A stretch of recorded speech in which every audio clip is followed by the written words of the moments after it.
Come here, old man, in front of my tent. I'm coming. Is there something new, King Agamemnon? Be quick about it. I'm quick. There's no sleep in me. My eyes won't stay shut now they're old. What star is that? What time crossing heaven? Sirius, pursuing the seven Pleiades, still traveling high at this hour. No bird sound, no murmur from the sea. The winds are silent along these straits of Euripos. Then why are you up, pacing outside your tent, Agamemnon? There's not a voice stirring yet in Aulis. The watch is quiet up on the walls.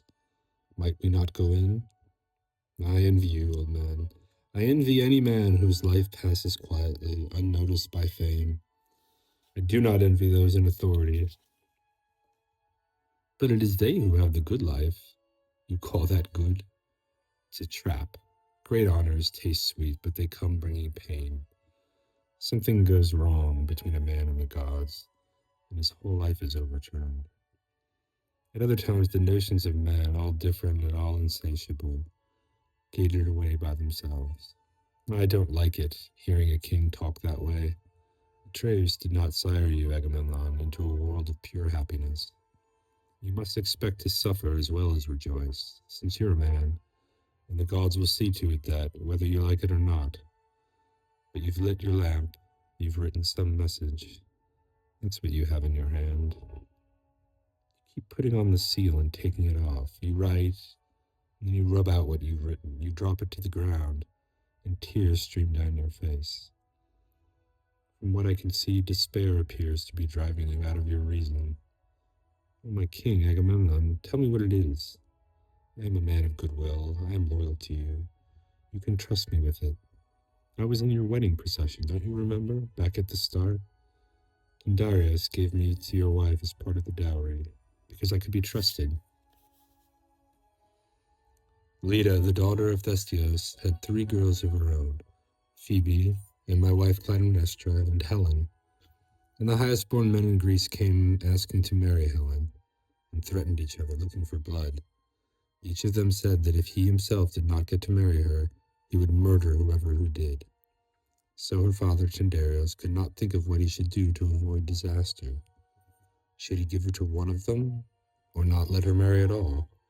Then he thought of a way. The suitors would have to take an oath, all of them together, a solemn oath, sealed, with a burnt offering, swearing to defend whichever of them should win Helen, Tyndareus' daughter, for his wife. And if anyone should carry her off and keep her husband from her bed, whether he came from Greece or somewhere else, they would all make war on his city and bring it to the ground. So they swore. Old Tyndareus was sharper than they were. When it was over, he left the choice to his daughter. He said, "Now why shouldn't she marry as the sweet breath of Aphrodite directs her?" And her love fell, and that's the pity of it, on Menelaus. It was later that this Paris, who judged the beauty of the goddesses, as the Argives tell it, came from Phrygia to Sparta. There were gold flowers stitched onto his clothes. He glittered with barbarian jewels. He loved her, and she returned it. While Menelaus was away, he carried her off with him to the summer pastures of Ida. Menelaus, stung by his fate, raged through all Greece, reminding everyone who had sworn that oath that they were bound to come to his help now, and the Greeks rushed to arms. And they came home to the straits of Aulis. With their fighting gear, their ships, their shields, their chariots, their horses. And because Menelaus is my brother, they chose me to be the general. I wish that they had saved the honor for someone else. And when the whole army had mustered here at Aulis, the wind died, calm. We still cannot sail. There is only one hope of our going, according to Calchas the prophet. Iphigenia, my daughter, must be sacrificed to Artemis, the deity of this place. Then the wind will take us to Troy, and the city will fall to us. When I heard this, I called to Libravox, the herald, and said, "Sound the trumpet, sound it, and tell them all to go home. I could never make myself kill my own daughter." But at that, my brother started reasoning with me, arguing, urging me to commit this horror, till I wrote a letter telling my wife to send our daughter here, to be married to Achilles. I told her what a great man he is, And I said he would not sail with us until a bride from our own family had been sent to his home in Pythia, the story I made up, so that my wife would send the girl. Among the Achaeans, the only one who know are Calchas, Odysseus, and Menelaus. And what I have done is wrong, and I want to undo it. That is why I wrote this second letter that you found me sealing and unsealing. Take it. Take it. Go to Argos. I will tell you what it says, since you are loyal to my wife and my house. Clytemnestra, daughter of Leda, I mean this letter to rule out the first one. But tell me the rest of it. Read it. Then I will be able to repeat the message myself, as it is in the letter. Do not send your daughter to this folded harbor of Euboea, Aulis, the shore where no waves come in. We will find some other time for her marriage. But Achilles, when he learns that there's no bride for him after all, will he not blaze up in raging arms against you and your wife? That frightens me. How will you deal with that? No, only his name has been used. Achilles himself knows nothing of our plans, the marriage, what I said about giving him my daughter as his bride. Then you promised her the son of the goddess simply to fetch her here, to be a victim for the Argives? My king, your daring appalls me. I have lost the use of my reason. My ruin is straight ahead of me. No, go, start, run. Never mind the age in your legs. I will lose no time, my lord. Do not pause at the springs in the shade. Do not stop to sleep. The gods keep me from it. When you get to where the roads fork, take a sharp look down all of them. Make sure no chariot slips past you, too fast or not noticed, bringing my daughter here to the Greek ships. It shall be done. If she has left the palace and you meet her and her escort, take them back. Take the reins yourself and shake them loose and urge on the horses to Mycenae, where the Cyclops built the walls. But one thing, what will make your wife and your daughter trust me when I tell them the message? This seal on the letter. Take it and go now. Day is breaking. Already the sun's chariot of fire has sent up brightness into the sky. Go, take up your task. We all must suffer. No mortal ever knows happiness and good fortune all the way to the end. Each one was born with his bitterness waiting for him. I have crossed the narrows of Euripides. I come sailing, and I beached at Aulis on the sands. I left Chalcis, my city, where the spring of Atriaso wells up and runs flashing down to the sea. I came to see for myself this army of the Achaeans, the oar-winged ships of the heroes, the 1,000 galleys, which blonde Menelaus and Agamemnon of the same great lineage sent, as our husbands tell us, to fetch Helen again. Helen, whom Paris the herdsman seized from the reedy bank of the river Eurotos, where Aphrodite had led her for him, after the goddess had bathed in the dewy fountain and taken her place beside Hera and Pallas Athene, for her beauty to be judged. Through the grove where the victims die on the altar of Artemis. I came running, and I blushed for shyness at my fever to see the pitched strength of the Danaans, the tents hung with weapons, the clanging press of armed horsemen. Now I set eyes on the two that are named Aias. I see Aulis' son, and that son of Telamon, who is the hope of Salamis, and with them Prostelios, and Palamedes, child of Poseidon's son, punched down, weaving their cunning into a game of draughts. Near them is Diomedes, delighting in throwing the discus, and Meriones, scion of Ares, wonder of men. Laertes' son has come there from his craggy island, and Nereus, most handsome of the Achaeans. I have seen wing-footed Achilles in full armor racing over the sands. Thetis' son, whom Charion reared, when he was racing against horses, 4 of them, in a chariot on the curved track. I saw the beauty of those horses, gold worked to their bits and bridles. The yoke pair dappled gray with white in their manes, the trace horses bathed dappled with white fetlocks. Eumelaios, the grandson of Phares, driving them, shouting, goading them on faster, and they hugged the turns. But Peleus' son and all his armor stayed with them the whole way, never falling behind the chariot rail and the axle, and won. When I came to where the ships lie, even a god would find no words for the way that sight stirs a woman's eyes. Pleasure took my breath away. The fleet of the Myrmidons from Pythia, 50 lean vessels, lay to the right, bearing statues of the sea gods' daughters, the Nereids in gold, high on their sterns, to show that those ships were Achilles. Next to them lay the galleys of the Argives, their admiral, Megistius' son, whom Talos brought up to manhood, and Stephanos, Capenius' son, was there. Then the 60 ships from Attica, the son of Theseus is their commander, and their ensign is Pallas Athene, with her winged chariot and its horses, a sign which lightens the hearts of mariners. Then the flotilla of 50 ships from Boeotia, and their ensign rising from each of the sterns. Cadmos, holding a dragon of gold, Letos, born of the earth, is their admiral, and the same number of ships from Locris, commanded by the son of Wilius, who had come from the famous city of Thronion to moor beside them. The son of Atreus had brought 100 vessels from Mycenae, where the Cyclops built the walls. The king, his brother and companion in command, sailed with him to bring vengeance on the bride, who had abandoned his house to lie with a barbarian. I saw the ships from Pylos that Geranian Nestor brought, and their sign is the river Alphelios that flows by his country, shown on his sterns, in the form of a bull. Then the 12 Aenean vessels that obey King Gonius, and near the land the lords of Elis, who are called the Epeans. Eurytios commands the ships that came with them, and the white-oared Taphian galleys followed King Meges, Peleus' son, from the rocky islands of Achaene that frightened sailors. To the left, the 12 sleek galleys of Aias of Salamis made up the end of the line that ran back down the beach without a break beside the army. The barbarian who joins battle with these should not cling to his hopes of sailing home. I have seen the whole fleet. When it is famous and they tell of where I live, I will remember. Menelaus and the old man enter, quarreling. Menelaus, you have no right to do this. Get away. You are too loyal to your master. Your approach does me honor. You'll be sorry if you go on meddling. You had no right to open the letter I was carrying, and you had no right to carry a letter that would harm the Greek cause.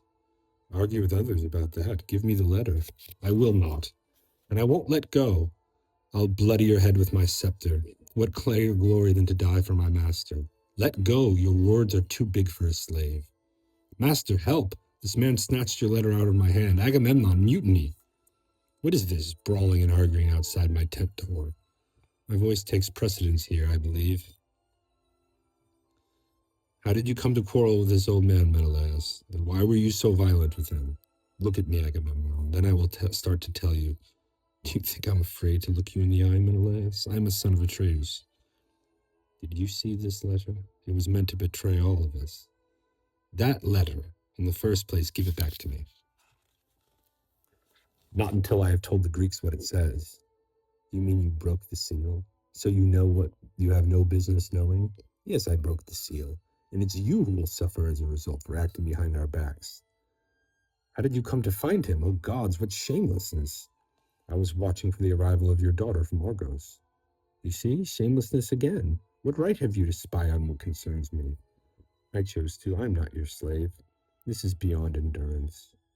Am I allowed to be governed in my own house? No, because you're not to be trusted. You never were. You aren't to be trusted now. You never will be. How smooth you are with your slanders. I despise a nimble tongue. How do you feel about a mind true to nothing and to no one? It is you who must answer for yourself. And don't try to shout down the truth just because you're angry. I won't be too harsh with you. Have you forgotten the fever of your ambition at the first thought of leading an army against Troy? You pretended not to want the command, but really you'd have paid anything to be general. You know how you humbled yourself at the time, touching hands, keeping open house to the whole citizenry, making them all speak to you one by one, whether they wanted to or not. Anything to entice preferment out of the crowd. But once you've been given command, chosen to command, all that changed. You dropped the friends you didn't need anymore. It was hard to get you to talk with you. You shut yourself in. Is one to admire a man who changes as soon as he gets what he wants and turns from his friends the moment he's in a position to help them? That's the first point in which I found you wanting, Agamemnon. Next, you led the combined armies of the Hellenes here to Aulis, and then at one stroke all your importance collapsed just because the wind fell. You were nothing if the gods would not fill your sails, and the Danaans clamored for the ships to be sent home, and an end to these senseless efforts. I haven't forgotten the sight of your face when you heard that. What anguish, what gloom at the thought that you might not sail after all, lord of 1,000 ships, flooding Priam's beaches with arms. Then you asked me to help you. What shall I do? Isn't there something I can do? Anything rather than lose the command and the glory. Then when Calchas said, yes, sacrifice your daughter to Artemis, and the Greek ships will be able to sail, how happy you were to promise, and no one, admit it, forced you to write to your wife and tell her to send the girl here, pretending that she would marry Achilles. Then you change your mind, you unburden yourself of a different message, and it's discovered. At this point, you never murder your daughter. Well, this same sky watched you speak otherwise. It's true men find this happening to them all the time. They sweat and clamor for power until it's theirs. Then all at once they fall back and amount to nothing again. Sometimes it's the fault of the populace, too stupid to know who's talking sense. Other times it's richly deserved. The leaders turn out not to be able to keep the city safe. I grieve above all for Greece and her mortification. She had set her heart on glory. Now she'll have nothing to answer when the barbarian trash laugh at her. Thanks to you and your daughter. Oh, I would never put a man at the head of a country or an army just because of his connections. A general needs to have a mind. It is terrible when discord divides brothers and they fight each other with words. It's my turn now, and I'll keep my reproach dignified, brief, restrained, not staring wide shamelessly, but with modesty, remembering that you are my brother. No man who amounts to anything is without a sense of shame. You come to me in a passion, breathing hard, eyes suffused with blood. Tell me, who has wronged you? What do you want? Are you pining for a virtuous wife? I'm afraid I can't do much for you there. The one you had is no credit to your government. Am I, then, supposed to suffer for your shortcomings? When they're no fault of mine? It's not my ambition that is biting you. You care about nothing, nothing but holding a beautiful woman in your arms. You've abandoned all decency, all sense. The passions of a degraded man are degraded. And if I am mistaken to start with, and later was wise enough to change my mind, is that madness? No, you're the one who's mad. The gods in their kindness took a bad wife off your hands, and you're trying to get her back. The suitors, it's true, were so misguided as to swear an oath to Tyndareus while the lust was on them. In my view, some goddess, Hope, I imagine, accomplished that. Not you in any case. Still, lead them by all means to fight your war for you. They're foolish enough to stick to their oaths, but the gods will not be fooled. They can recognize oaths that were set up as traps and sworn to under duress. I will not kill my children. There's no justice in things turning out precisely the way you want them to. You get your vengeance on a worthless wife, while my days and nights melt in tears at the unholy crimes I've committed against my own children. These are the few things I wanted to say to you once and for all. You should be able to understand them. You can refuse to be sensible if you want to, but for my part, I will set straight my own affairs. I'm in misery, and I see I have no friends. When you have friends, you try to destroy them. Is there no way that you will show that you are my father's son? I will share your reason, not your madness. You would share my troubles if you were a brother and a friend. Say that when you have behaved like a brother and a friend to me, not when you are doing me harm. In Greece? You mean you'll abandon her now to her struggle? Greece has been driven mad by the same god who drove you out of your senses. Congratulate yourself on your scepter now that you've betrayed your own brother. I'll find some other way, other friends.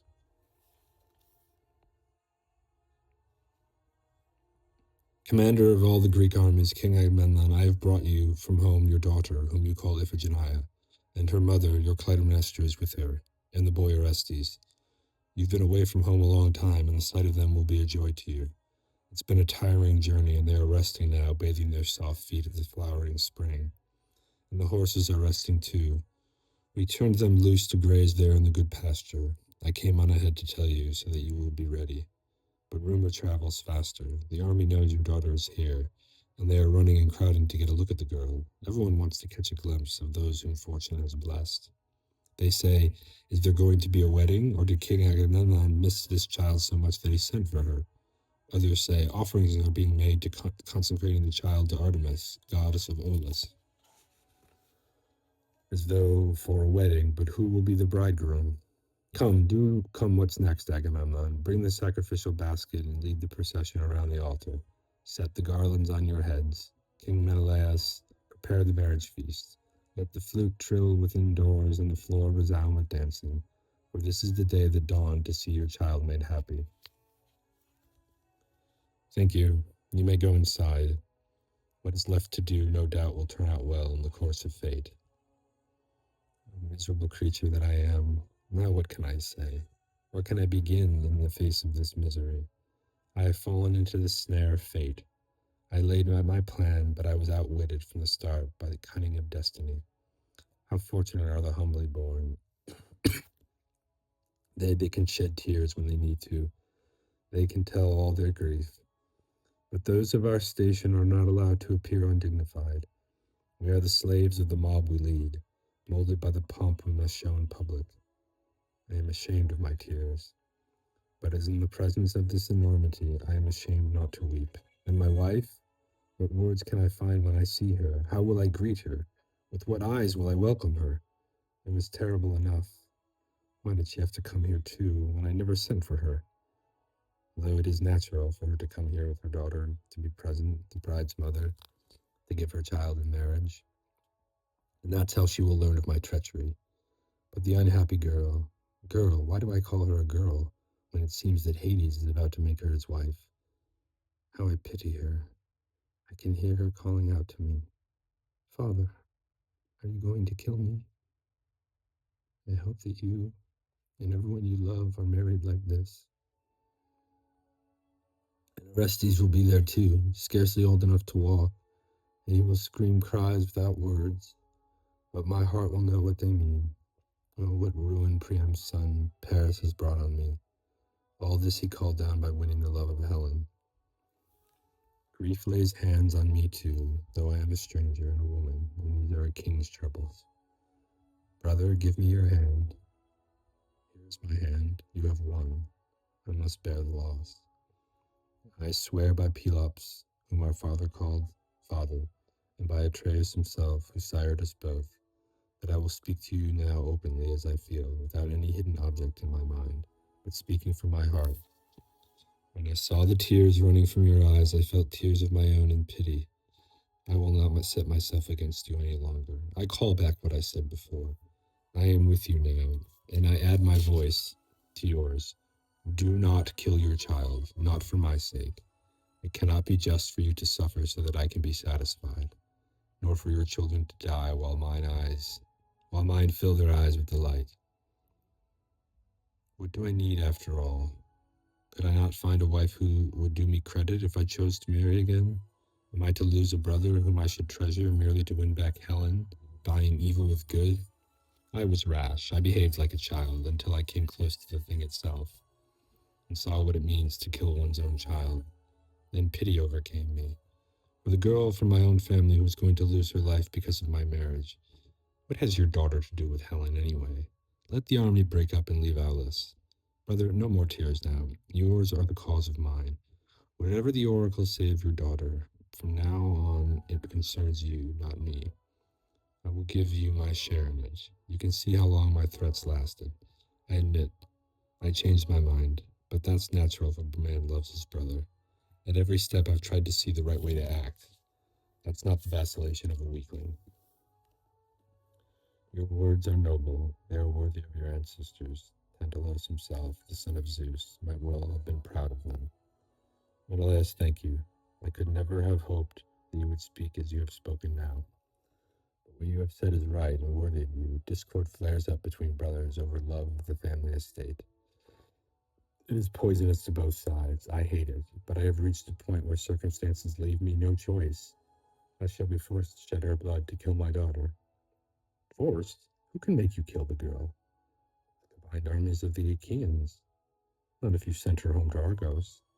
I might be able to do that without anyone knowing, but afterwards. What? You're wrong to go in such dread of the mob. Calchas will tell the whole army what was prophesied.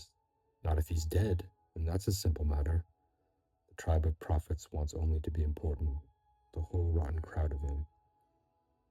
When they don't prophesy, they're useless, and when they do, it does no good. But aren't you afraid of something I've just remembered?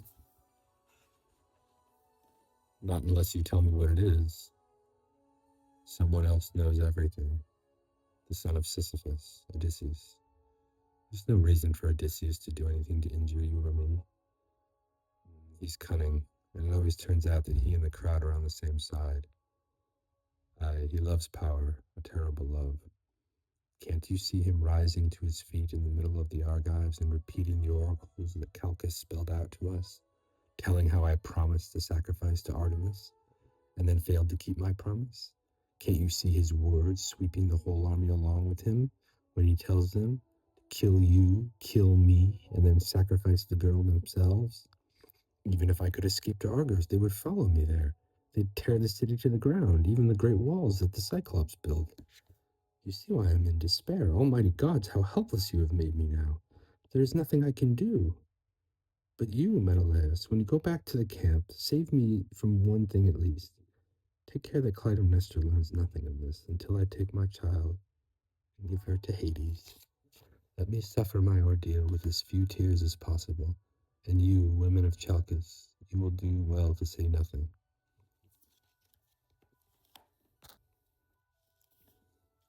Blessed are they who share the delights of Aphrodite and are not burned alive by them, moderate and happy, whom the passion hymn has not stung into madness, at whom the archer with his golden hair, arrows, has not aimed desire in his two arrows, the one striking rapture, the other devastation. O Cyprian, most beautiful of the goddesses, keep such wild flights from me. Let me know love within reason and desire within marriage, and feel your presence, not your rage. The natures of humans are various, and human ways of acting are different, but everyone knows what is right, and teaching inclines them at last to virtue. Humility is wisdom, making us see the right way as something beautiful, and from this beauty honor is born, and life earns immortal fame. It is a great thing, the pursuit of virtue. In women, it is a stillness. In their love among men multiplied 10,000 times among citizens, it makes a city great. O Paris, they took you as a baby to grow up herding white heifers on Mount Ida, making it on reeds a barbarous music, a thin echo of the Phrygian pipes of Olympus. The milk-laden cattle never stopped grazing when the goddesses stood forth for you to judge their beauty. You chose madness, and madness brought you here to Greece, to the palace inlaid with ivory, and to the eyes of Helen. It took your gaze full of love and returned it. From that rose the dispute that sends the armed Greeks and their ships to sack Troy. Clytemnestra, Iphigenia, and Orestes enter. Oh, great is the fortune of the great. See the king's daughter, Iphigenia, my queen, and Tyndareus' daughter, Clytemnestra. How great were their ancestors! How monumentous the occasion that brings them here! Those who excel in power and in wealth are gods, in the eyes of mortals less favored by fortune. Let us stand here, women of Chalcis, and hand the queen down from the chariot. Make sure she does not stumble. Gently, carefully, help with our hands. Let us help Agamemnon's noble child to descend unafraid for her first steps in Aulis. We too are strangers here. Gently, quietly, we welcome the strangers from Argos. I think your kind greeting is a good omen. I have come here bringing this girl, as I hope, to a happy marriage. Take from the chariot the gifts I brought with her, her dowry. Carry them in and set them down carefully. Daughter, come from the chariot on your delicate feet, and you young women, give her your arms, help her down. Someone do the same for me as I step from the chariot. Someone stand in front of the horse's yoke. A colt's eye takes fright if there is no one there to reassure it. This is Agamemnon's son, the baby Orestes. Take him. Are you still asleep, my child, lulled by the rocking of the chariot? When you wake, wake happily. This is your sister's wedding day. You had noble forebears. You will have a noble kinsman, the sea nymph's son, who is like his ancestors, the gods. Sit here by my feet, child. Iphigenia, come to your mother. Stand close and show these strangers what reason I have to be happy. Now here comes your dear father. Greet him. Mother, don't be angry if I run from you to be the first to embrace my father. Oh, most revered in my eyes, Agamemnon, king, you commanded us to come, and here we are. I want to run and put my arms around you, father, after such a long time. How I have missed your face. And don't be angry. It's as it should be, child. You were always of all the children I bore him, the one who loved your father most. Father, how happy I am to see you. It's been so long. And I am happy to see you, Iphigenia. The same words rise to my lips. Oh, if you could be as happy as I am, father, what a wonderful thing to have brought me here to you. Perhaps, my child, perhaps. But how troubled your eyes look. Yet you say you are happy to see me. Oh, a king and a general has many burdens. Oh, forget them now. I am here. Put them aside and be with me. I am with you.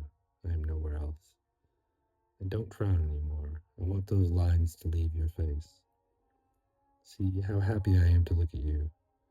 But your eyes are overflowing with tears. We will be separated for so long. I don't understand what you mean, dear father. I don't understand. If you understood, I would feel even worse. Then we'll talk, and I won't understand if that will make you happier. Oh, I can't contain my suffering. Thank you. Stay home, father. Stay with your children. I want to, but I can't do what I want to, and it makes me unhappy. Oh, I wish there were no more spears, no more of this grievance that's come to Menelaus. Before they are done, they will destroy others, and they have me. Father, how long you've been shut away in Aulis, and even now something prevents me from sending the army on its way. Where do they say the Trojans live, father? In the country where Priam has a son named Paris, who I wish had never been born. You're going all that way, father, leaving me behind? Now you see what you did not understand before. Oh, if only it were proper for me to go with you. You will think of your father on your own long voyage. Will my mother come with me, or will I be alone? Neither father nor mother, or alone. You won't make me live somewhere else, will you, father? I said enough. Too much. Girls are not meant to know about such things. When you have finished what you have to do at Troy, father, sail straight home to me. Before that, I must make a sacrifice, here in Aulis. Sacrifices are to find out how we may please the gods. You will see. You will stand by the font of the purifying water. And will we dance around the altar? How I envy you, knowing nothing. Now, go in. It's better for young girls not to be seen. Give me a kiss in your right hand. You will soon be far away from your father, for a long time. Oh, breast, cheeks, oh, blonde head. What a crushing weight Helen and the Trojan city have called down upon you. I must not touch you any more. It sets the tears flowing. Go in. Daughter of Leda, forgive me for this access of grief at giving my child in marriage to Achilles. Partings such as these are happy, of course, but when a father must send his daughter to the house of another, after all his years of watching over her, it cuts into the heart.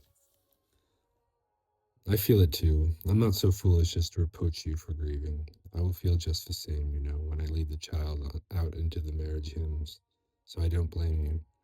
But time will heal the sadness. It's the custom, and we will get used to it. Tell me about his ancestors and where he was born. All I know is his name. To Asopos, a daughter was born named Aegina. Who married her, a mortal or a god? Zeus himself, and she bore him a son, Aeacus, king of the island of Oene. And which of his children succeeded him? Peleus. He married one of the daughters of Nereus, the sea god. With her father's blessings, or did Peleus take her in defiance of the gods? Zeus made the betrothal and gave her in marriage. He has the authority. Where were they married? Under the waves of the ocean? No, at the foot of Pelion, the sacred mountain where Chiron lives. In the country where they say centaurs live. There all the gods came to the marriage of Peleus and the wedding feast. And was it Thetis or his father Peleus who brought up Achilles? It was the Chiron, to keep him from learning the evil ways of men. A wise teacher, and Peleus still wiser, sending the boy to him. Such is the man who will be your daughter's husband. He sounds acceptable. Where in Greece is he from? From Phthia on the river Epidanos. And that is where he will take our daughter? Well, that is for him to decide. May it be a happy marriage. When will it take place? At the full moon? That is the most propitious time. Have you made our daughter's sacrifice to the goddess? I will. We had just come to that. And afterwards you will have the marriage feast? When I have offered the gods the sacrifice they require of me. And where shall I prepare the women's banquet? Here, by the high sterns of the ships from Argos. Here? Well, there is no choice. I hope good fortune comes of it. You know what you should do? Please do it. What do you want? You know I'm not in the habit of disobeying you. And here, in the presence of the bridegroom, we men will... You? Will I not be there for the thing a bride's mother must do? No, I will give away the child, the army and I. And where will I be when that happens? In Argos, taking care of your other daughters. Leaving my child here? And who will raise the bridal torch? I will provide the light, all the light, proper for the bridal pair. No, this is wrong, very wrong, and such things are important. It is not right for you to stay here jostling among the soldiers. It is right that I should give my daughter in marriage. I am her mother. It is not right for our daughters at home to be left alone. They are well looked after, safe in their part of the palace. Please do it. No, by the goddess who reigns in Argos, you see to the things outside that concern you. I'll go on and see the preparations for my daughter's wedding. Oh, it was no use. I tried, but I failed to send my wife out of my sight. I contrived plots, I laid plans to deceive those dearest to me, and it all comes to nothing. Now I must arrange with Calchas, who performs our sacrifices, the thing which the goddess demands. And I hate the thought of it. I owe it to Greece. A wise man supports in his house a good and faithful wife, or no wife at all. Now they will sail to Simios, where the waters spin silver, the Greeks in pride of numbers, of ships, of weapons. They will come to Ilium, to the plains below Troy, shining in the blessings of Apollo. Where Cassandra, they say, flings like sunlight the blonde falls of her hair from under the green laurel when the god grips her and she shakes and sees what is to come. At Troy on the ramparts, on the circling walls, drawn up, the Trojans will be waiting, as Ares in his bronze battle gear comes near with the falling oars, the hanging prows riffling through the estuary mouths of Simios. What he will want is Helen, the sister of the twin sons of Zeus, the Dioscoroi, who are stars in heaven, to possess her again out of Priam's kingdom, the prize of the Achaean spears, shields, labors in battle, and bring her once more into Greece. The gods will girdle with slaughter the stone-cased stronghold of Pergamos, the Phrygian city. He will see Priam's head hewn from its shoulders, and every house in Troy smashed and rummaged. Then what a crying from all the girls, and from Priam's queen, and Helen herself, the daughter of Zeus, will taste tears for the day she left her husband. Oh, may such anguish never befall us, women of Calchas, or our children's children. I shall then work through the Lydian women for all their gold, and through the wives of Phrygia, so that they stand by the loom saying, who now will wrap his wrist in my swaying hair and uproot me out of my ruined home, dragging me through my tears? It is all thanks to your daughter. Of the swan with the sinuous neck, whose wings hid Zeus from Leda. If that is true, it is still you, even if that is no more than a story out of the books of the Muses with no meaning. Enter Achilles. Where is the commander of the Achaeans? Will one of his servants tell him that Peleus' son Achilles is standing at his door? It is not the same for all of us having to wait here by the straits. Some of us who have no wives sit here by the shore, having left empty houses at home. Others who are married still have no children. Such is the frenzy that has seized Greece for this war. Not without the consent of the gods. With things at this pass, let me say what is due to me. Anyone else who wants to may speak on his behalf. I came away from Pharsalia. I left Peleus to be kept waiting for a wind beside the straits, trying to keep my men quiet, the Myrmidons. Day after day, they come up to me and say, Achilles, what is keeping us here? How much more time must we waste on this expedition to Troy? Do what you came here to do, or else lead the army home. Don't wait for the sons of Atreus. Son of the Nereid, I heard your voice and came to greet you. Whose sacred modesty, who is this beautiful woman? You could hardly expect to recognize me since you never saw me before, but your regard for modesty is commendable. And who are you? And why have you come to the camp of the Greek army, you woman, here among the shields? I am the daughter of Leda, Clytemnestra. Agamemnon is my husband. Brief and to the point, but it is not seemly for me to be seen talking with woman. Wait, why do you run away? Give me your right hand, here is mine, a happy beginning to this betrothal of ours. Do you know what you are saying? Touch your hand? How could I face Agamemnon if I touch what heaven forbids me to touch? What do you say heaven forbids it, son of Thetis the sea nymph, when you are about to marry my daughter? Marry? Lady, who do you mean? I am left with no answer. Has some delusion led your mind astray?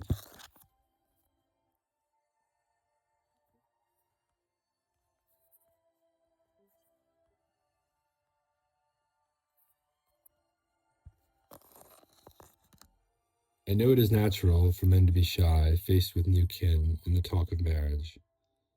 Lady, I have never courted your daughter, and the sons of Atreus have not spoken one word to me about marriage. What does this mean? Indeed, my words must be as shocking to you as your words are shocking to me. We must both find the explanation. There must be some truth under what we've both said. I have been deceived, it seems. I have been preparing a marriage that exists only in my mind. I am filled with shame. Perhaps someone is amusing himself with both of us. Ignore it. It doesn't matter.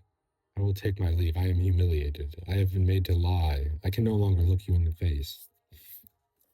Lady, goodbye. I shall go in to see your husband. Wait, stranger, grandson of Achios, son of the goddess. You I'm calling, and you, daughter of Leda. Who is that shouting through the doorway? How shaken he sounds. I am a slave, that's the truth. Why not say it? Fate has given me no other choice. Whose slave? Not mine, certainly, here among Agamemnon's possessions. That lady's in front of the tent. I was given to her by Tyndareus, her father. Well, here I am. What did you want to say? Is there no one else here beside you and her? No, we are alone. Come out from the king's tent, speak. What I most feared has come to pass. O destiny, spare those I pray for. But your words sound ominous, and the message, it seems, is important. Don't wait to kiss my hand. What did you want to tell me? You know me, lady. You know my devotion to you and your children. I know you've been a servant in the palace for a long time. I came to King Agamemnon as part of your dowry. Yes, you came with us to Argos, and you've always belonged to me. I have, and I put your interests ahead of your husband's. Now tell us, what is your secret? Your daughter, her father, is going to kill her with his own hand. What? I spit against what you say, old man. You're out of your senses. Now he will plunge a blade into her white throat. Has he gone mad? No, he is sane about everything except you and your child. There, he's lost his reason. But why? What demon could prompt him to such a thing? It was the oracle, according to Calchas, saying what must happen before the fleet can sail. What horror is coming to me, and the child whose father will kill her? Sail where? To the country of Dardanus, for Menelaus to bring back Helen. To the fates of woven Iphigenia's death and to Helen's homecoming? Now you know it all. He intends to sacrifice your daughter to Artemis. And the talk of marriage which brought me here? They knew you would bring her, and gladly, to marry Achilles. O daughter, you have come here to your death, and your mother with you. The child's fate is terrible, so is yours. It is a monstrous decision, Agamemnon's. I am helpless, I am lost. Whatever I do, the tears come. If losing a child is painful, you have reason for tears. But where did you learn all this, old man? How did it come to your ears? I was sent to you with a second letter about the first one. Telling me again to bring the girl here? To die? Or warning me not to? Warning you not to. At that moment, your husband was in his right mind. If you had such a letter from me, why was it not delivered? Menelaus took it from me. All your troubles come from him. Son of Thetis and Peleus, have you heard this? I have heard the cause of your grief, and I do not take lightly the way I have been involved in the matter. They're going to kill my child. They tricked her with this talk of marrying you. I blame Agamemnon, and not only for the reasons you speak of. Son of a goddess, I, a mortal, am not ashamed to clasp your knees. What good would pride do me now? What matters more to me than my daughter's life? Son of a goddess, save us, me and my wretchedness and Iphigenia, who they said was your betrothed. Even though it was not true, I myself put the bridal wreath on her head for you. I brought her here to be married, and now I am leading her to her death. You will be blamed if you do nothing to defend her. Even though you were never married to her, you were called her husband. I implored you by your beard, by your right hand, by your own mother, your name, Achilles, destroyed me. Now you must clear it. There is no altar where I can take refuge, none except your knees. No friend smiles on me here. You have heard of Agamemnon's raw heartlessness. Nothing is sacred to him, and I am a woman come into a camp of sailors, hard to control, and ripe for any crime, though they can be useful enough when they want to be. If you can bring yourself to stretch out your hand over me, we are saved. If not, we are lost. Giving birth is a mystery. It casts a powerful spell over mothers. All of them without exception, will risk any suffering for the sake of one of their children. Pride rises up in me and draws me on, but I have learned to curb my grief and adversity and my joy and triumph. Mortals who have learned this can hope to live by reason. There are moments when it is good not to be too wise, but there are times too when taking thought is useful. I was brought up in the house of Chiron, the most righteous of men, and he taught me to act from a simple heart. If the commands of the sons of Atreus are just, I will obey them. If not, I will refuse. But whether here or in Troy, I will remain free, and in my fighting will bring credit on the god of war with my whole strength.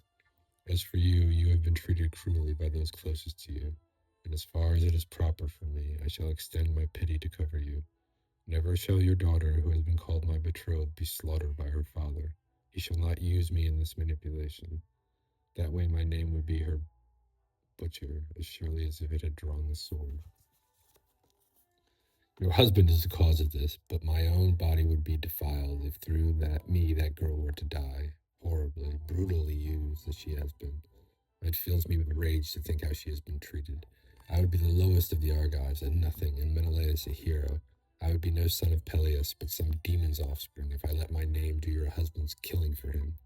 I swear by Nereus, whom the waves cradled, father of Thetis who gave me birth, King Agamemnon shall not touch your daughter, nor so much as graze her gown with his fingertips, or that barbarous settlement in Lydia, Scipios, where his sires first saw the light, is a Grecian city, and no one has heard of Pythia.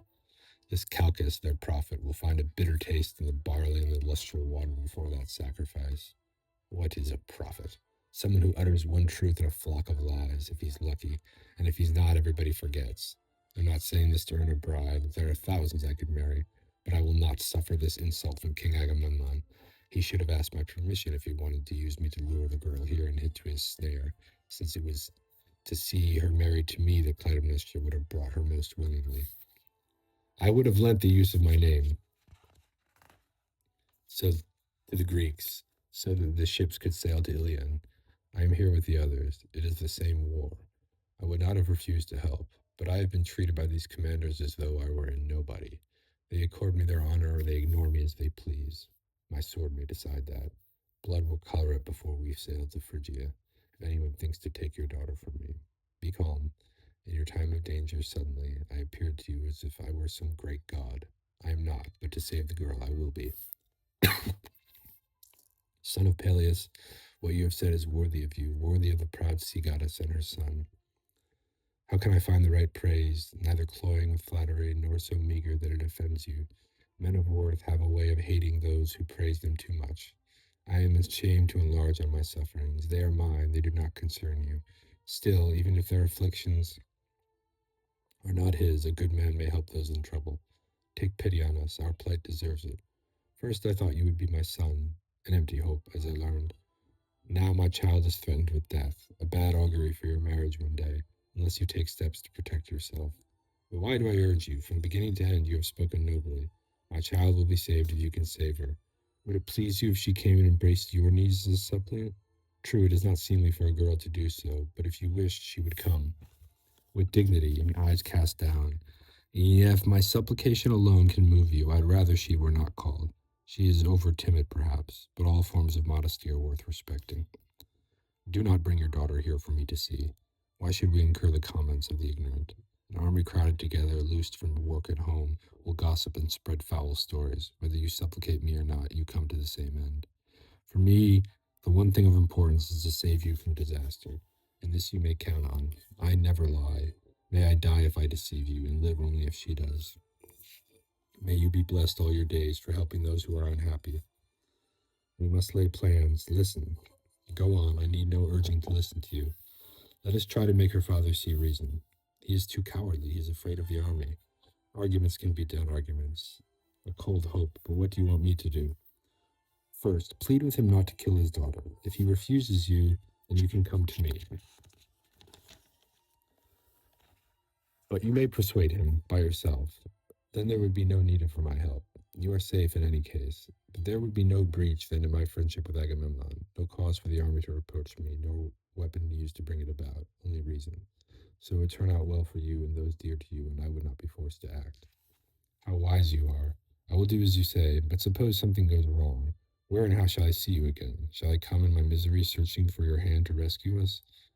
I will be watching in the right place. You will not have to be stared at, hunting through the troops to find me. Do nothing that would disgrace your fathers. Tyndareus should not suffer shame. He was a great man in Greece. You are right. Lead me. I ask only to be your slave. If there are gods, the gods will reward your goodness. If there are none, what does it matter anyway? Oh, what a sound of Libyan flutes, of lyres leading the dance, of reeling reeds raised the marriage hymn of Pelion, when the muses came robed in their bright hair to the banquet with the gods, and their gold sandals stamped the ground on the way to the marriage of Peleus, and their voices carried over the centaur slopes and through the woods of Pelion, praise of Thetis and Achaeus' son. There, Dardanus' child, Trojan Ganymede, the darling of Zeus, poured out mixed wine from the deep bowels of gold, and in celebration, the 50 daughters of Nereus turned their braided dance on the white sand of the shore. And the centaurs came, riding with pine spears and crowned with leaves, to the feast of the gods, and the bowl that Bacchus filled. And they cried, Daughter of Nereus, great is the son you will bear, a light and a splendor to Thessaly, as Chiron, who knows the oracles of Apollo, foretells, saying that your child will sail with an army of Myrmidons and their spears to the land of Troy to burn King Priam's glorious city.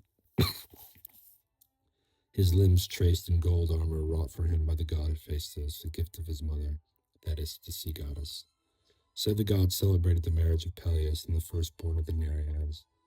But you, Iphigenia, on your lovely hair the Argives will set a wreath, as on the brows of a spotted heifer, led down from caves in the mountains to the sacrifice. And the knife will open the throat.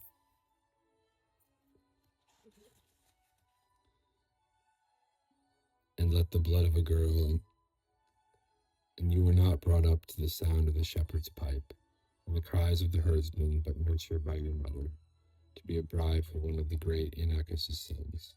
And where is the noble face of modesty, or the strength of virtue now that blasphemy is in power, and men have put justice behind them, and there is no law but lawlessness, and none join in fear of the gods? I have come out looking for my husband. He has been away from here for some time. My daughter, poor child, has learned of the death her father plans for her. One minute she is shaken with sobbing, and the next the tears flow almost in silence. But it was Agamemnon I named. Here he is. He will soon stand convicted of planning a crime against his own child. Daughter of Leda, I am glad that we meet out here, for I must speak to you now of things that a bride should not hear. It is a good moment for that. Call the child out to her father. The libations are ready, and the barley grains ready to be thrown into the purifying flame, and the calves that must loose to Artemis their dark blood to bless the marriage. You find innocent words to describe it, but there are no words for what you have decided. Come, child, you know what your father means to do. Wrap the baby Orestes in your robe and bring him with you. Here she is, obedient to your command. For the rest, I will answer for us both. Why are you crying, child? Aren't you still happy to see me? Why are you holding your robe in front of your eyes with your face turned to the ground? I cannot think where to start my bitter story, for its beginning is grief, its middle is grief, its end is grief. What is that? Why are all three of you afraid to look at me? My husband, find the honesty of a man and answer with me with it. There's no need for you to speak that way. Ask me your question. Do you intend to kill your daughter? What a horrible thing to ask. What a vile suspicion. Simply answer the question. Any reasonable question I would answer. This question. This is the only one I care about. Oh, immovable law of heaven. Oh, my anguish, my relentless fate. Yours, mine, hers, no relenting for any of us. Have you been wronged? How can you ask? What a question for a man of sense. I am lost. Someone has betrayed me. I know the whole story. I have found out what you meant to do. Your silence itself is a confession. So is your sighing. No need to waste words. Then I will say nothing. What good would it do to lie and add shamelessness to my troubles? Listen to me then, and I will use plain words and not talk in riddles. In the first place, you took me by force. You married me against my will. You killed the husband I had, Tantalos. You ripped from my breast my baby, still living. You smashed it on the ground. Then when my brothers, the sons of Zeus, on their shining horses, bore down on you, bringing war, you came on your knees to my old father, Tyndareus, and he saved you. So you got from me for your wife. Again, I came to love you. Admit that as your wife I have deserved no reproach. My demands in love have been modest. I have done what I could to increase your house so that you could be glad to come home. And you went out, proud and at peace. It is not often that a man acquires a good wife. There is no end of the other kind, and I bore you this son and 3 daughters, and now you have the cruelty to take one of these from me. And if anyone asks you why you intend to kill her, what shall you say? Shall I answer for you, so that Menelaus can have Helen back? Strange bargain. You'll pay your child's life as the price for a worthless woman. We'll buy back our own harm with what is most dear to us. Now I want you to think of this. You'll sail to the war, and I'll be left in the house. You may be gone for years. There I'll be, and with what heart do you imagine I will pass my days in those halls, finding all her places empty? Her girl's room empty of her forever, and finding myself alone with nothing but my tears and the endless grieving at her fate. My child, it was your own father who killed you, no one else. That was his hand and no one else's. That was his reward for love, and after that he will come home again. Then almost any occasion would serve. For my other children and me to give you the welcome you will have earned. In the name of the gods, don't force me to turn against you. Don't wrong me yourself. As you kill our child, what prayers will you be saying? What blessing can you ask as you have cut her throat? A bad voyage home, since you're setting out the consequences of a crime? An injustice, could I give you my blessing? We would have to think the gods had no minds to pray for murderers.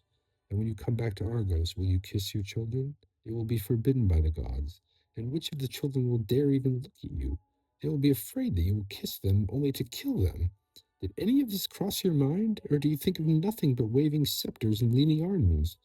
Would it not have been fair to say to the Achaeans, Men of Argos, you want to sail to Troy? Draw lots. Let us see whose daughter will die. That way you would have had justice. There is none in your offering up your daughter as a victim for the army, or let Menelaus, to whom it matters most, after all, cut his own daughter's throat, Hermione, for the sake of her mother. But it is my own child who is to be torn from me, when I have been faithful to you, while she who dishonored her husband's bed will find her daughter safe at home in Sparta and be happy. Now answer me. Tell me one thing if I said is not true. But if there is justice and truth in what I say, do not kill your daughter and mine. Turn back, be wise. Do as she asks, Agamemnon. It is good when people help each other to save children. Who can deny that? Iphigenia. If I had the tongue of Orpheus' father, whose song could charm the stones so that they followed after him, if my words could persuade whoever I wished to whatever I wished, I would use all my arts now. But all that I know how to do at this moment is cry. I offer you my tears. I press against your knees like a suppliant's torn branch, my body which my mother bore you. Do not send me into death before my time. It is sweet to see the light. Do not make me look at what is under the earth. I was the first who called you father, the first who you called your child, the first to climb on your knees, and we held each other, we loved each other. You said, will I see you living in your husband's house, enjoying the happiness that is my daughter's right? And I answered, touching your beard as I do now. But now is the gesture of a suppliant. And what will I do for them, father? When you are old, will you come to live with me and let me nurse your age in return for what you have done for me? I remember what we said, but you have forgotten, and now you want to kill me. Oh, in the name of Pelops, of your father, Atreus, of my mother, suffering here again as at my birth, do not let it happen. What have I to do with Paris and Helen, and what have they done? Why should Paris coming to Argos mean that I must die? Look at me, in my eyes, kiss me, so that at last I may remember that when I am dying, if you will not listen to what I say. My brother, you are so small to help your friends, but cry with me, cry to your father, beg him not to kill your sister. See, even babies sense the dread of evil to come. Even without being able to speak, he cries to you, begging, take pity on me, respect your daughter's life, both of us. Your own blood, touch your beard, imploring you. A baby, a grown girl, in 3 words I can say it all. The sweetest thing we ever see is this daylight. Under the ground there is nothing. Only the mad choose to be dead. The meanest life is better than the most glorious death. O reckless Helen, now from you and your marriage a deadly struggle begins between the sons of Atreus and their children. I know when pity is due and when it is not. I love my children, only the mad do not. Wife, it is terrible to me to bring myself to do this, and terrible if I do not, for I am forced to do it. Look, how many ships, the war fleet assembled here, the proud men of Greece in their bronze battle gear, and they cannot sail to the towers of Ilion and seize the famous citadel, Troy, according to Calchas the prophet, unless I sacrifice you. Some strange Aphrodite has crazed the whole Greek army with a passion to sail at once to the barbarians' own country and end this piracy of Greek marriage. If I disobey the goddess, if I ignore the oracle, then the army will sail to Argos. They will kill you and me and your sisters who are still at home. I have not become Menelaus' creature. I am not guided by him. It is Greece that compels me to sacrifice you, whatever I wish. We are in stronger hands than our own. Greece must be free, if you and I can make her so. Being Greeks, we must not be subject to barbarians. We must not let them carry off our wives. O strangers, O my daughter, now I see your death. Your father is running away from you after giving you up to Hades. Oh, mother, how can I bear it? The same lamenting song falls to us both. Our fate, I must say goodbye to the light. I will not see the sun any more. O unlucky valley of Phrygia filled with snow. O high slopes of Ida, where Priam once left a baby torn from its mother to die. Paris, his own child, known in the time as the son of Ida. Paris of Ida, among the Phrygians. If only the herdsman had not brought him up with the flocks, not reared him, Paris, Alexander, to watch his flock by the clear springs where the nymphs rinse, and the rich pastures starred with roses and hyacinths, for the goddesses to gather. It was there that Pallas came, and seductive Cypris and Hera, and with them Hermes, the god's messenger.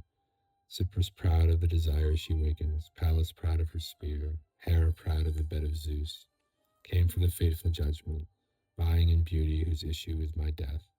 O my friends, whatever glory it brings to the Argives, for I am the first sacrifice to Artemis for the passage to Ilion, and he who begot me has betrayed me and left me, and I curse in my despair, I curse the day I ever saw you, Helen. For I am to be murdered, I am to fail to my ungodly father's ungodly knife. Oh, if only Aulis had never opened her folded bay to the bronze-beaked galleys, the fur keels that will ferry them to Troy, or the breath of Zeus had not blown fair up the current of Euripides. Sweetly that he blows on this man's sail and on that man's, making those men happy. To others he brings bad luck, bitter compulsion. Some can set out on voyages, and some can make port. Others must wait.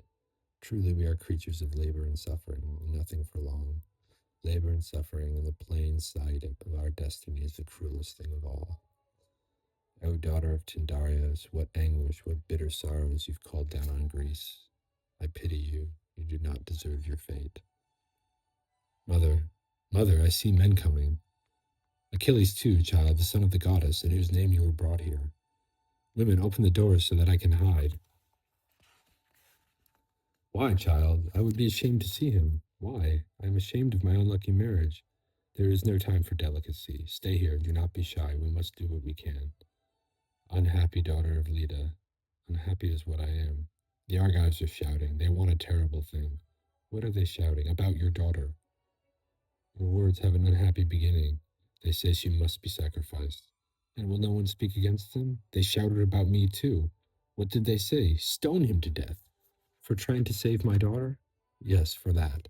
Who would have dared to raise their hands against you? Every Greek there. But your own army of Myrmidons, surely they stood by your side. They were the first to threaten me. Oh, my child, we are lost. They said I was foolish about this marriage. What did you answer? That they were not to kill my bride. Good. Whom her father had promised to me, and brought her from Argos. But their voices drowned me out. The mob, an infernal thing. But I will defend you. You alone against the whole army? See, these men are carrying my armor. May heaven reward your courage. Heaven will. And my daughter will not be sacrificed? Not if I can stop it. Will they come here to take the girl? Thousands of them, led by Odysseus. The son of Sisyphus? That one. Did he offer to do it, or did the army choose him? They chose him, but the choice pleased him. A vile choice to be the accomplice in a murder. I will stop him. Is he going to drag her away against her will? By her blonde hair. And what should I do then? Hold on to her. You mean that will stop them from killing her? That is what it will come to. Mother, both of you, listen to me.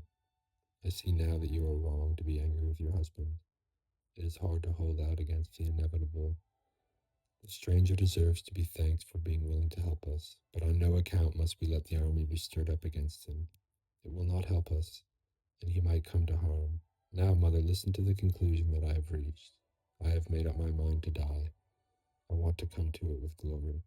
I want to have thrown off all weak and base thoughts. Mother, look at it with my eyes and see how right I am. All the people, all the strength of Greece have turned to me. All those ships, whether they sail, whether Troy falls, depend on me. I will be the one to protect our women in the future if ever the barbarians dare to come near. When they have paid for the ruin of Helen, whom Paris carried away, they will never again be so bold as to ravish well-born wives out of Greece. All these good things I can win by dying. Because of me, Greece will be free, and my name will be blessed there. I must not cling to life too dearly. You brought me into this world for the sake of everyone in my country, and not just for your own. Thousands of men have slung shield on shoulder. Thousands have taken hold of the oars when they saw their country wronged. And each of them will strike, and if need be, die for Greece. And shall my one life stand in the way of it all? What justice would there be in that? What answer could I make to those who are ready to die?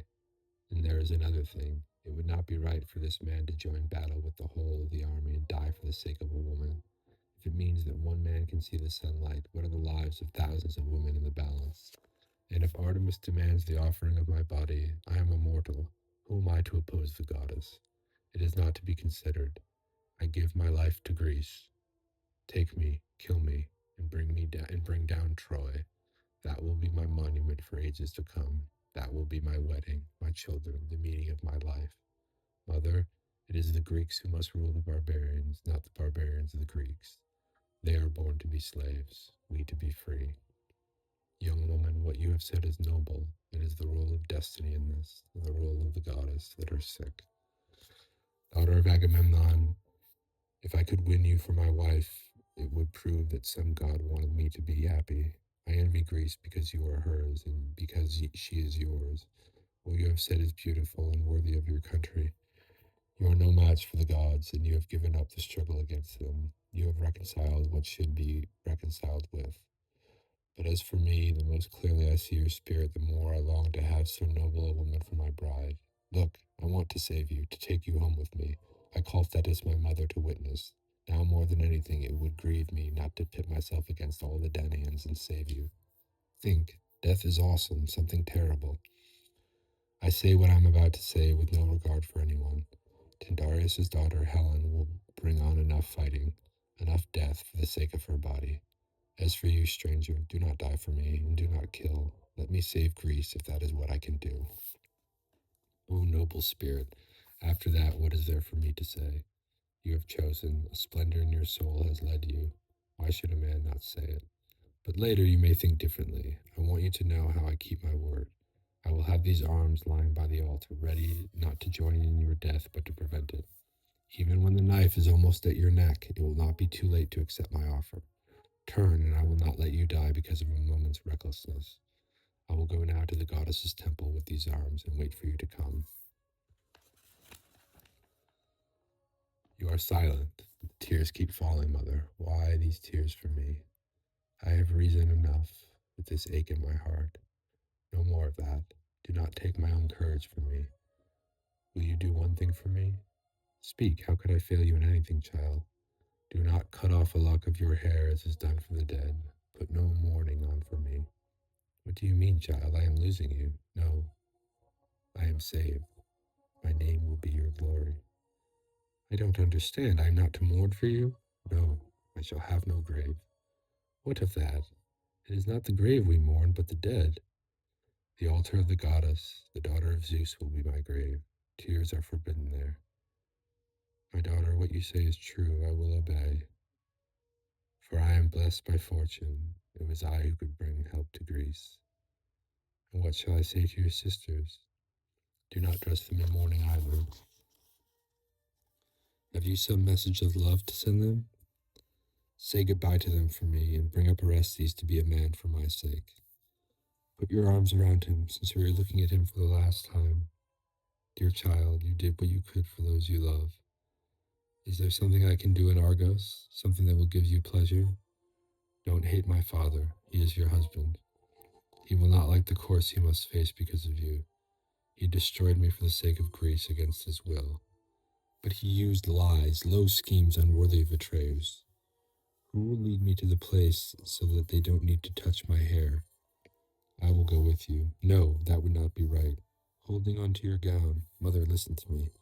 It is better for both of us if you stay here.